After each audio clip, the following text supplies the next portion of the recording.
Cold wind blew across the dusty trade market of Juno 9. It was a border planet far from the luxury of core worlds.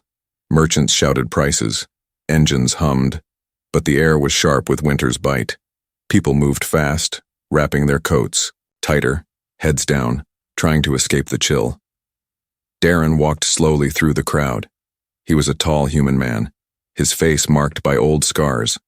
Once a soldier, now just another forgotten veteran looking for a job and cheap food. His pockets were almost empty, only one credit left. Just enough for a warm meal. That was his plan. Until he saw her. At the edge of the market, under a broken shelter, sat an alien woman. Her body was curled tight. She held two tiny bundles, wrapped in thin cloth. Her skin was pale blue and her long black hair was full of frost. Her eyes were open but empty, cold, scared, tired. No one looked at her. No one stopped. Daren paused. Something felt wrong. The woman's hands were shaking. The two bundles, small infants, didn't move. No sound, not even a cry. He looked away. His stomach growled. He kept walking, but after 3 steps, he stopped again. He glanced back. The alien woman hadn't moved. Daren sighed. "Damn it," he muttered. He turned around and walked back. He stood in front of her. She didn't look up. He knelt slowly and said, "They alive?" She blinked. Her lips were cracked. She nodded once very weakly. "Cold," she whispered. "They are cold." Daren looked at the cloth around the babies. Wet, thin, no chance they'd survive the night. The temperature was dropping. Frost already covered the ground. He opened his pouch and stared at the single credit chip. One last credit. His stomach tightened. He walked back into the market and found a vendor selling used supplies. "How much for the blanket?" he asked, pointing at a rough but thick woolen cover. "2 credits," the vendor replied. "I have one." "Then you don't have a blanket." Daren stared at the vendor. The man stared back. Finally, Daren reached into his coat and pulled out his old dog tag. "Add this." The vendor raised an eyebrow. "Human military?" "Used to be." The vendor shrugged. "Fine. 1 credit and this." Daren tossed the credit chip in the tag, grabbed the blanket and walked back. The alien woman was still there, still shaking. He knelt and wrapped the blanket around her and the babies. She gasped, so suddenly that one baby gave a small, weak cry. The sound was soft, fragile, but it was life. The woman looked at him. Her lips trembled. "Why?" she asked. Daren didn't answer at first. He stood up, brushing off his hands. "No, one should freeze to death in front of a crowd," he said. "Not while I'm still breathing." She opened her mouth, but words failed her. Only her eyes spoke, full of confusion, fear, and hope. He turned to leave. "What is your name?" she called out. Daren paused. "Daren." She held the blanket closer and nodded. "I'm Sela," she whispered. He nodded back once. Then he disappeared into the crowd. That night, Daren lay in his small storage room outside town. No dinner. His stomach ached. But in his mind, he saw her face, the fear, the pain, and those tiny babies he couldn't forget. He didn't know why. But something about her haunted him, and he knew one thing for sure. He'd go back tomorrow. He had to. Morning came slow and gray. The wind had softened, but the air was still heavy with frost. Daren woke up in his cold room, hungry and stiff. His back hurt from the hard floor, but his mind was sharper than ever, because he couldn't stop thinking about her. That alien woman, those frozen children, the way she'd whispered his name. Daren. He pulled on his coat and headed back into town, unsure what he was even hoping to find. The market was quieter today. Maybe the cold had scared off the early traders. Daren made his way to the same corner. The broken shelter was still there. So, was she wrapped in the blanket he gave her, she sat silently, holding her children tight. Her body no longer shook. Her head was up now. Her eyes scanned the people walking by, calmer but still cautious. One of the babies stirred. A tiny hand reached up and tugged at her shirt. Alive. Barely. Daren stepped forward carrying a small sack of food, a few crusty bread rolls, half a can of thick soup, all bought on credit he didn't have. He'd promised the vendor he'd pay later. Still breathing? He asked gently. The alien woman turned slowly. Her face was tired, but clearer, stronger. Yes, she said, thanks to you. He handed her the food. Her hands hesitated, then reached out carefully, almost like she was afraid it might disappear. She broke the bread and placed small pieces into the mouths of each child. They suckled on it like it was a feast. Daren noticed. One of them had human-shaped eyes, the other had his nose. He didn't ask. After a while, she looked at him. You could have walked away, she said. I almost did, he replied honestly. Why didn't you? He sat on a stone nearby and looked out across the market. Because when I saw you, I thought, this is what war really does. It doesn't end on the battlefield, it keeps hurting people long after the fighting stops. She looked down. He nodded at the kids. They're not full alien, are they? She stiffened. No. Their father was a human soldier. Daren didn't flinch. He leave you? He died. Bombing raid. 5 days after I told him I was pregnant. She hugged the children tighter. My people called me a traitor. Said I shamed my clan. They threw me out when the babies came. No food, no roof, only silence. Daren listened quietly. You gave me a blanket, she said softly. And now you bring food. No one else even looked at me. I was a soldier too, Daren said. And I've seen good people thrown away like trash. She studied him closely. I don't want your pity, Daren. Good, because I don't offer pity. I offer help. There's a difference. A quiet moment passed. One of the children fell asleep in her arms, his tiny mouth stained with soup. You never asked my name, she said finally. He looked at her. I'm Sela. He nodded. Sela. The name suited her, strong and soft at the same time. I don't know how to repay you, she whispered. You don't owe me anything, but he could tell she didn't believe that. Her eyes still held fear and guilt and shame, as if kindness from a stranger was something dangerous. Daren stood. Tomorrow I'll bring more food. And a heater, if I can find one. Sela's eyes widened. You would come again? He gave a small smile. I'm not done yet. She almost smiled back. Almost. As he walked away, she called out behind him, voice trembling but louder than before. Thank you, Daren. He didn't turn, but he heard it, and it mattered more than he expected. The sky cracked open by mid-afternoon. Thick clouds rolled in, swallowing the weak sun. The wind screamed through the alleys of Juno 9's outer district, tossing dust and ice like tiny blades. People shut their stalls, doors slammed, lights flickered and died. A storm was coming, one of the worst of the season. Daren's boots splashed through freezing puddles as he hurried back from the supply yard. His arms were full, an old portable heater, some energy bars, a bottle of water. He'd traded his last working comms unit for it all. The thought didn't bother him. He just had to reach her before the storm hit full force.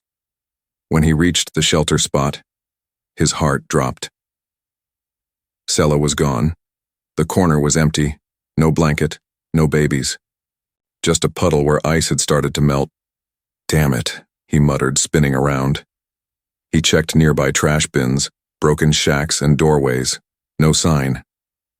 The storm winds picked up, slicing through his jacket. Panic started to rise in his chest.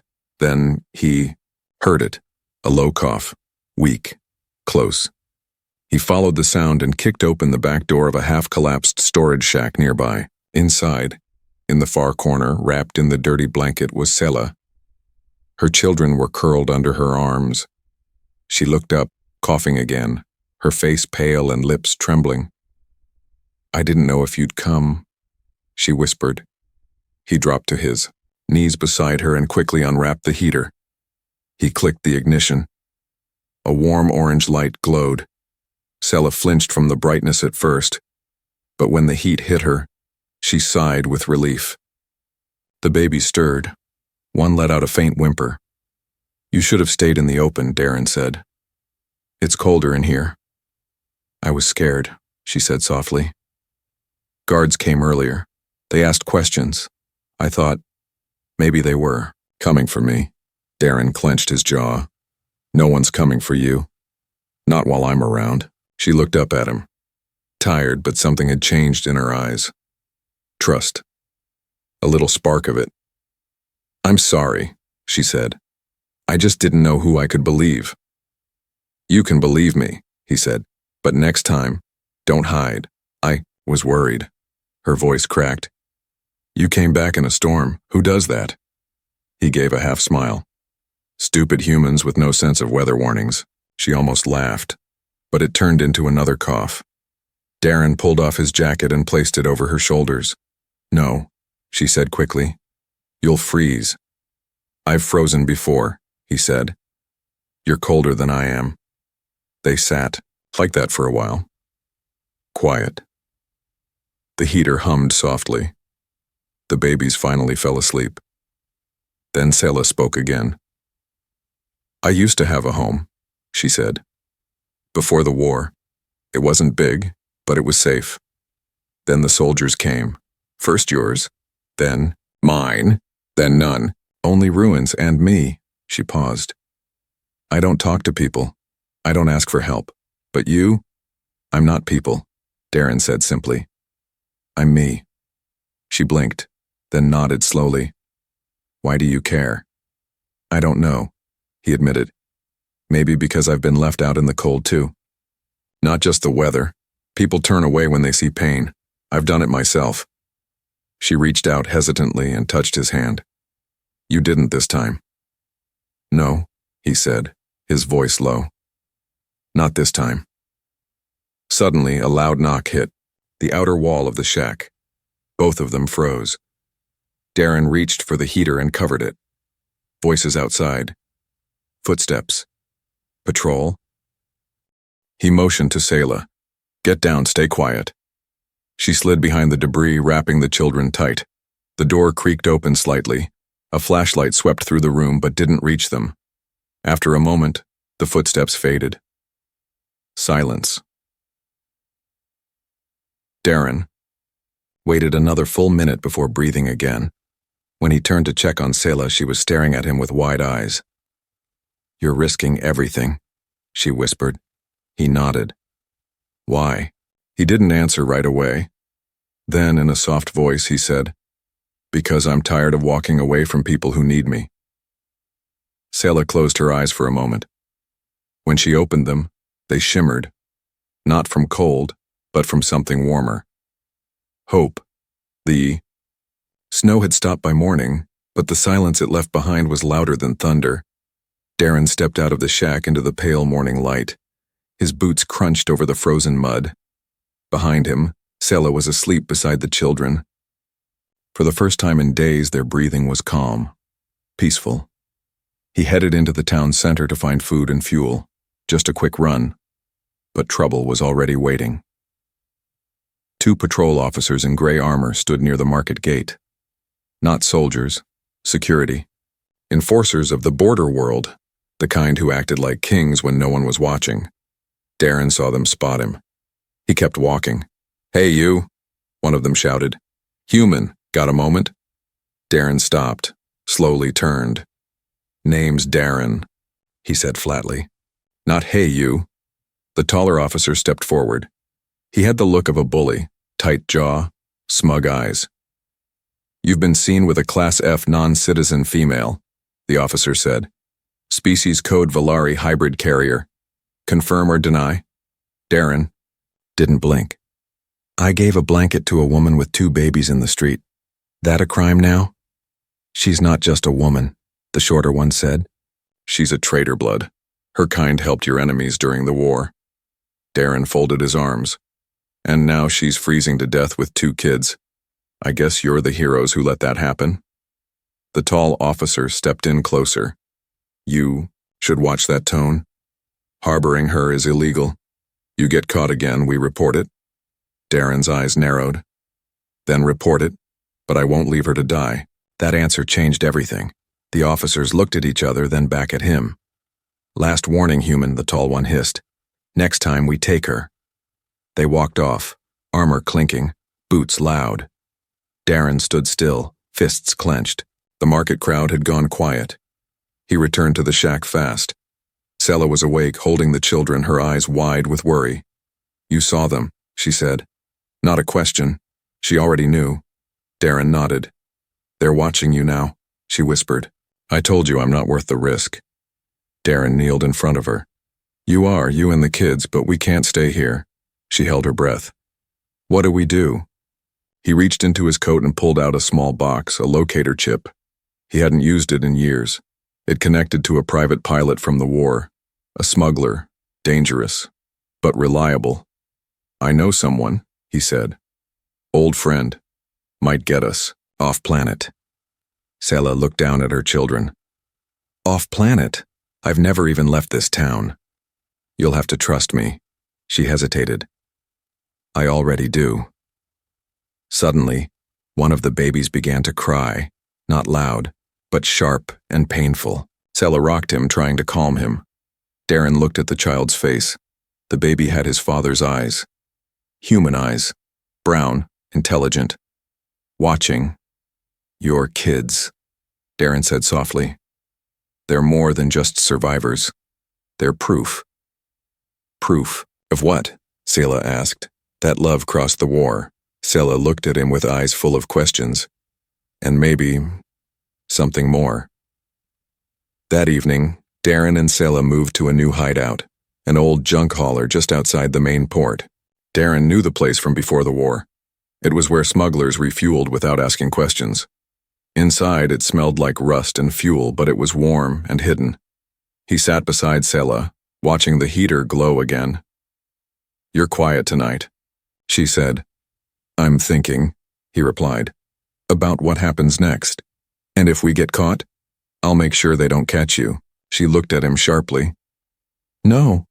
If they take you, I fight too. He met her eyes. You sure? I wasn't before, she whispered. But now, you gave me fire when I only had cold. I won't go back to the dark. They sat in silence for a long time. Finally, Sela reached out and placed her hand on his. Don't leave me, she said. I won't. The heater buzzed softly. Outside, far away, the security officers were already asking around again. But inside the junk hauler, a bond was growing, not out of duty, not out of guilt, but something deeper, something that could survive war. Night fell like a black curtain. Inside the junk hauler, the air was thick with silence. Daren stood near a small window, watching distant patrol lights flicker in the sky. Each one passed too close, too slow. The town was searching. They were not just looking anymore, they were hunting. Behind him, Sela rocked one of the babies to sleep. The other was already curled up against her chest, quiet and warm beneath the patched blanket. I heard something, she said softly. Daren didn't turn. What? On the radio. The patrols announced a bounty. For me. He exhaled slowly. How much? 50 credits, she whispered. And full ration rights for anyone who reports me. That hit harder than it should have. Rations were more valuable than money on Juno 9. People were desperate. Even a neighbor might betray her for a week of food. We have to go, she said, voice trembling. Now. Daren nodded. I already called him. The smuggler. He'll meet us tomorrow night, but there's a price. Sela's eyes lifted. How much? He doesn't want money, Daren said bitterly. He wants favors, dangerous ones. She flinched. I told him no, Daren added. But I offered him something else. My weapon stash, hidden from the war. It's all I've got. Sela looked down. That's everything you own. I know. She gently laid the sleeping baby down, then walked to Daren. Her steps were quiet but steady, stronger than before. "You keep giving," she said, "even when you have nothing left." "Maybe I've been empty so long I stopped feeling it," he replied. Sela shook her head. "No, you feel it. That's why you do it." Daren smiled, weakly. "We'll get to the shuttle bay tomorrow night. He'll fly us to a neutral zone. After that, we disappear." Sela stared at him. "Where will we go?" "I've heard of a place. Green world. Quiet. No patrols. They let hybrids live free. No flags. Just land and air." For a moment, she closed her eyes, like she was trying to picture it. "Will we be safe?" she asked. "I don't promise." "Safety," Daren said, "but I promise I'll stand between you and the danger." A long pause. "Then I believe you," she said. The next morning, Daren slipped into the black market zone. He wore a hood, moving fast, always watching shadows. The smuggler, Riggs, was waiting in a maintenance tunnel, smoking a thin green cigar.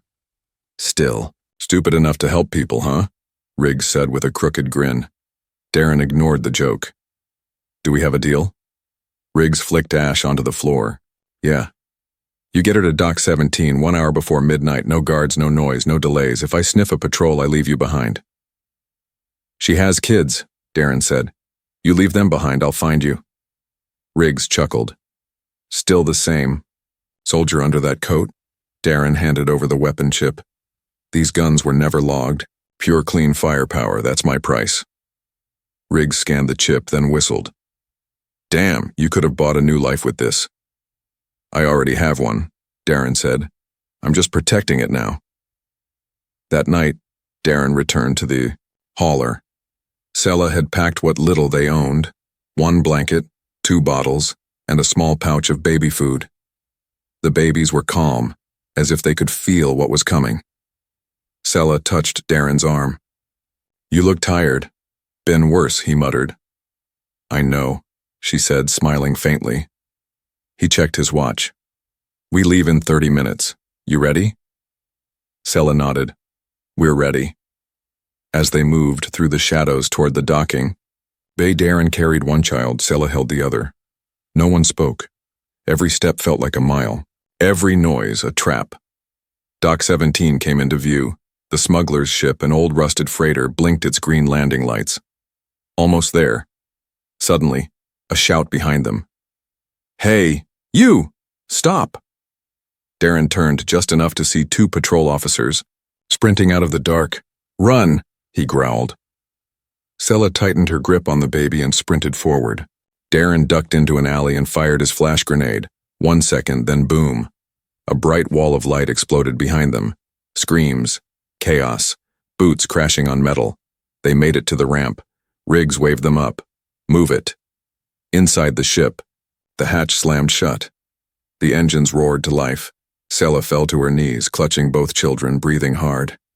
Daren stood behind her, bleeding slightly from a cut on his temple. "You okay?" he asked. She looked up at him, tears in her eyes. "We're not just okay," she whispered. "We're free." The freighter shook as it rose through the clouds. Outside, the storm still howled.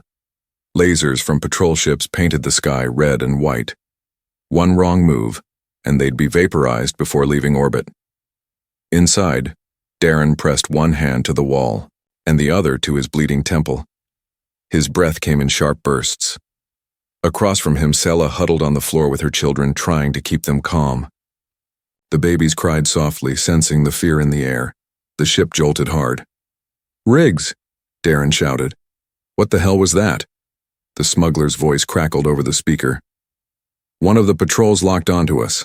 I'm trying to break their tracking. Strap in or say your prayers." Daren cursed under his breath. He reached down to Sela. "Are they okay?" "One of them is burning up," she said, her voice shaking. "Fever." "Hold them close, this'll be rough." Another blast rocked the freighter. Sparks flew from an overhead panel. The lights dimmed. Daren rushed to the cockpit, slamming the door open. "Do you have weapons?" Riggs grinned, flipping a switch. "Do I look like an amateur?" He fired 2 counter missiles. The ship rattled violently, but the red targeting lights vanished. "We're clear," Riggs whooped. "Breaking into the upper atmosphere now." Daren let out a breath, but his relief didn't last long. He turned and saw Sela stumble toward him carrying the sick baby. "He's burning," she said, holding out the child. "I don't know what's wrong."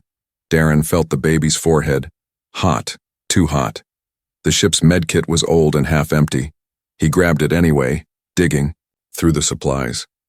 Riggs turned around in his chair. "Kid needs medical?" Daren didn't answer.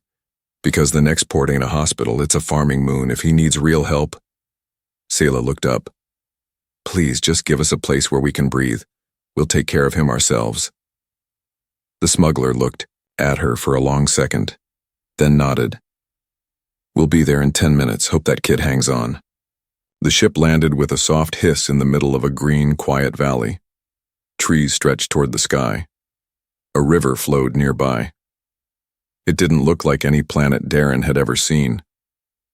Sela stepped out first, holding both children. The sunlight hit her face and she blinked fast as if the warmth might burn her. But it didn't. It embraced her. Daren followed, scanning the sky. No patrols, no cities, just freedom. "This is it," Riggs said behind them. "The locals don't ask questions. Grow your own food, live quiet. You'll be ghosts here." Daren looked at him. "Why are you helping, really?" Riggs shrugged. "I saw what you were carrying. Not just the kid. The burden. Some people deserve a second shot." Then he handed over a small device. A solar charting. "If anything happens, use this. I'll come back. No promises, but I'll try." Daren nodded. "Thanks." Riggs climbed back into the freighter and lifted off. Dust swirled as the ship vanished into the blue sky. Sela stood silently with her children in her arms. "What now?" she asked. "Now," Daren said, "we build something." That night, under a starlit sky, Daren lit a fire outside their new shelter, a small wooden cabin left behind by a previous settler. It was simple, but it had a roof and working heat. Inside, the children finally slept. Sela sat beside the fire, wrapped in Daren's coat. "You've given everything for us," she whispered. "Why?" He looked at her. "You were thrown away," he said. "But you're not garbage, you're strong. You held those babies through hunger and storm, and they're still alive because of you." She shook her head. "They're alive because of you." "No," he said. "We did it together." Silence stretched between them.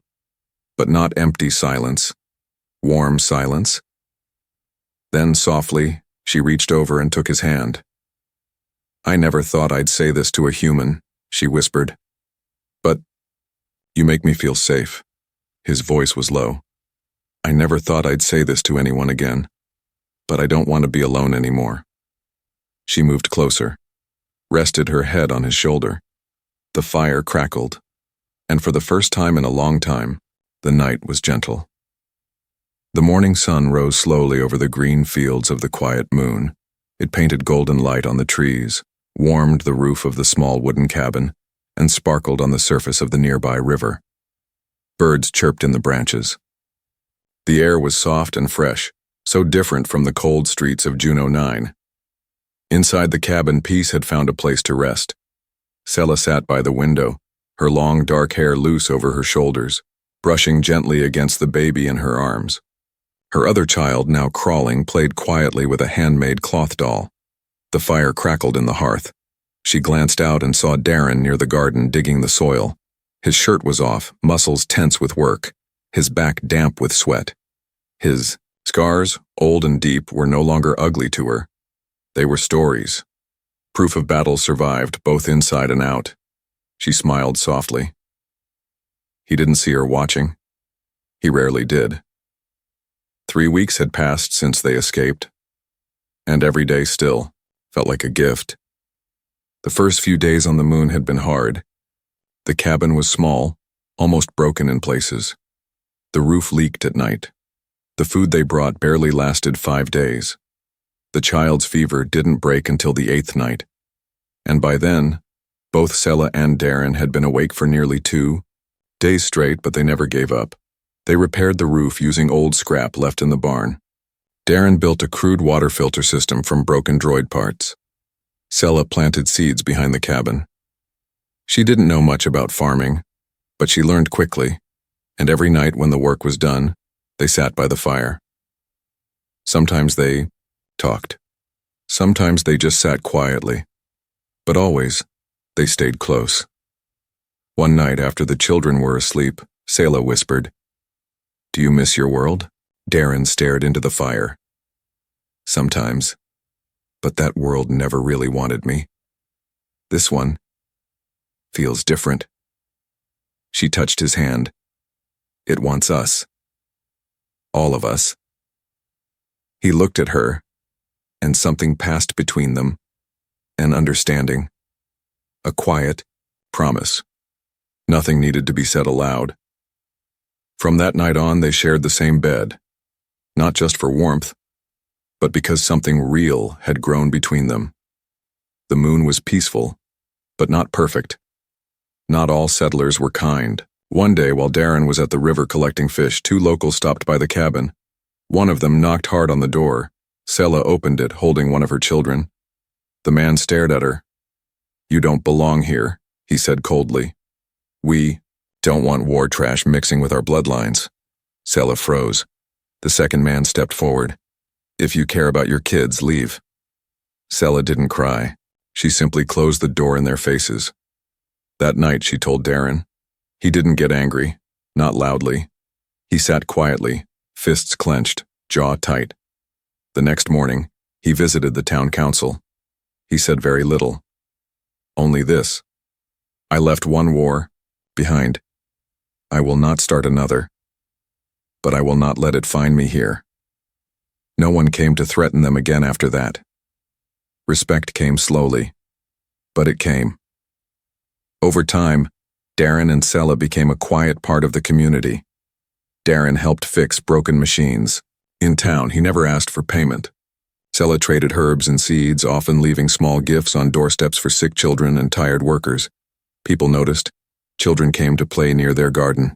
A woman with a limp offered Sela a real baby carrier she'd made. A farmer who had once looked away now waved every morning. And one day a young settler asked Daren a strange question. "Are you the man who saved the hybrid woman with the fire eyes?" Daren blinked. "Fire eyes? That's what people call her," the boy said. "'Cause when she looks at her children, you can see the flames." Daren smiled. "Yeah, that's her." The boy nodded. "Then you're a hero." Daren didn't feel like a hero, but he thanked the boy anyway. One evening, months after their escape, Sela stood by the river holding both of her now healthy children. The wind was warm. The stars blinked quietly above. Daren came up behind her, wrapping his arms gently around her waist. She leaned back into him. "I've been thinking," she said. "Dangerous habit," he teased softly. She laughed, then turned to face him. "I used to believe I was cursed," she whispered. "My people rejected me. My love died in war. I gave birth alone. I begged strangers for scraps. I froze on the ground while others walked past me like I was invisible." She paused. "But then, you gave me one blanket. Just one. And somehow that started everything." Daren touched her cheek. "I didn't do it expecting anything back." "I know," she said. "That's why it mattered." She looked into his eyes. "I never said it properly, but thank you. You didn't just save my children. You saved me." He held her close. "You saved me too, Sela." The seasons passed. Their garden grew strong. The babies became toddlers. The cabin walls were painted with small handprints, childish drawings, and dried flowers from walks in the woods. Their life was quiet, sometimes hard, but it was real. One night, Sela sat by the fire with Daren, the children asleep beside them. "I want to tell them," she said. "Tell them what?" "The story. How we met. How you spent your last credit on a stranger." He chuckled. "That's not very heroic." "It is," she said firmly. Because you could have walked away. He turned to her, serious now. Will you tell them who they are? Where they come from? I'll tell them everything, she said, including this part. She placed a hand on his chest where his heart beat steady and strong. The part where I fell in love with a human. Years later, in a small house full of light, 2 children would grow up hearing the tale of a mother who shivered in the snow, and the human who gave away everything to save her.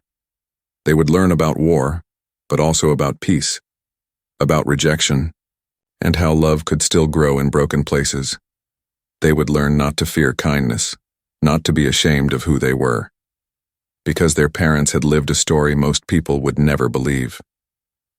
And in the end, it all began with a single blanket.